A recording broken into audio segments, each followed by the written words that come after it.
మాకు అమ్మాయిలు లేరు కదా, అందుకు అమ్మవారిని అమ్మాయిలా చేసి 9 days చూసుకుంటాం. వరలక్ష్మి వ్రతంకి 5 days ఉంచుతాను కంపల్సరీ చేసినప్పుడు. ఇవి దసరా కదా సింపుల్ గా ఇక్కడే పెట్టేశాను, అందుకని ఎక్కువ ప్లేస్ లేక హ్యాండ్స్ లెగ్స్ అవేమి పెట్టలేదు, సింపుల్ గా చేశాను ఇలాగా.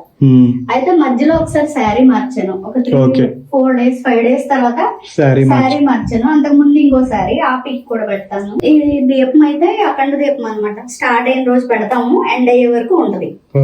ఈ రోజు గురువారం, ఈ రోజు లాస్ట్, రేపు తీయచ్చు. మామూలుగా అయితే రేపు శుక్రవారం కాబట్టి రేపు కూడా తీయం, సాటర్డేనే. ఇక్కడ చూసారు కదా డీటెయిలింగ్ ఎలా ఉందో అసలు, మొత్తం అంతా మంచిగా.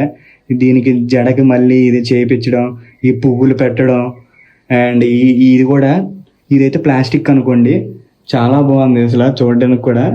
ఇక్కడ 9 days కుంకుమ పూజ చేస్తాం. ఇది కుంకుమ పూజ చేసింది 9 days.